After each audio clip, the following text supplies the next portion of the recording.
lumang balita na talagang naging unconstitutional ang ating 2025 budget na naratipika ng parehong kapulungan ng Kongreso. Bakit siya unconstitutional? Kasi ang pinakamalaking budget ay napunta sa DPWH. Tama kayo ha. DPWH para pondohan yung mga flood control project kung saan halos kalahati kinukurakot ng mga senatong at congressmen. Hindi lang po yan. No?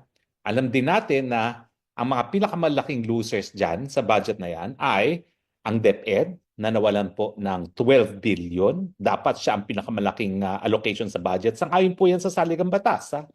Ang CHED, ay nako, nawalan po siya ng 30 billion. Ha? Ito po yung nawala. Kapag sinabi ko nawala, yung pinropose ng Malacanang, binawasan ng Kongreso. Yung para sa ating panukalang batas na libreng tuition sa lahat ng state universities at colleges, binawasan po ng 3 billion.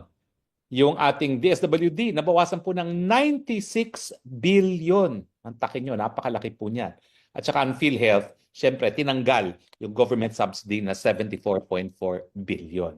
Alam din po natin na yung controversial na AKAP, na dati ay pinamimigay lang ni Speaker Martin Romualdez, ay na-retain. Bakit? Kasi binigyan ng 5 billion ang kada senatong at ang mga congressman naman ay merong 26 billion. Ang suma total, yan po ay 83 million na AKAP para sa mga congressman at kung 5 billion po para sa Congress sa mga senatong divided by 24, yan po ay roughly 200 something million kada isa. Now, ano pong ibig sabihin nito? Well, ibig sabihin po talaga, ang Kongreso hindi alam ng prioridad. Una-una, hindi nila alam na dapat sumusunod sila sa saligang batas na edukasyon ang dapat pinakamalaking allocation. Inuna nila yung mga infrastructure project na wala namang pakinabang ang taong bayan kasi kalahati no napupunta na sa kanilang mga bulsa. Now, itong akap nito ang masakit.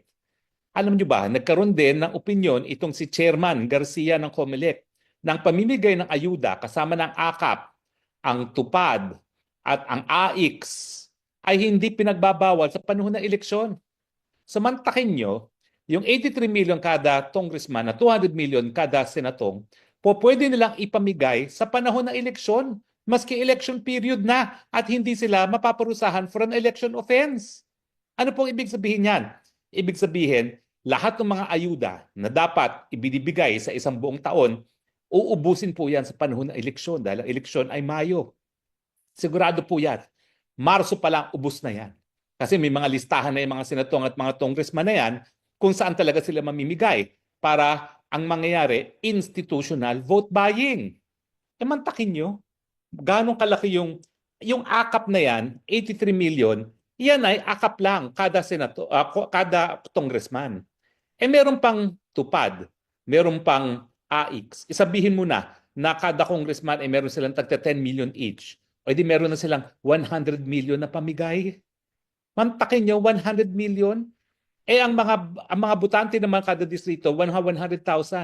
So pag ikaw ay namigay lang sa mga 30,000 at meron ka namang 100 million, sigurado ka ng panalo. O hindi ka nagagastos halos ng sarili mong pera. No? Kung gagastos na lang sila ng sariling pera para mamili ng boto, kaunti na lang. Ang problema sa ating mga taong bayan, ang akala nila, yung mga ayuda na yan nanggagaling sa bulsa ng mga senatong at congressman. Hindi po. Galing po yan sa buwis ng lahat ng mamamayang Pilipino. Hindi gaya ng mga congressman at senatong na naghihirap. Kasama rin po yan yung luha at saka yung pawis ng mga OFWs na talaga namang nagbubuhay alila sa iba't ibang parte ng daigdig para lang mabuhay ang kanilang mga minamahal sa buhay dito sa Pilipinas. Alam nyo, nung ako'y nagsampa ng kaso laban dyan sa pork barrel na yan, ang sabi talaga ng Korte Suprema, kayong mga mambabatas, ang trabaho nyo lamang ay gumawa ng pangtaunang budget. Matapos magawa na ang budget, wala na kayong pakialam sa implementasyon. Yan ay gawain na ng ehekutibo. E mantakin niyo ngayon, yung akap pa lang, 83 million kada congressman, 200 million kada senatong, na pamimigay para sa eleksyon. Malinaw na malinaw po yan. At kung isusuma total mo nga, maliit ang 100 million kada congressman. At maliit ang 250 kada senatong sa ayuda na iuubusin nila from now until May. At yun nga pong masakit, hindi siya covered ng election ban. Mantakin nyo yan.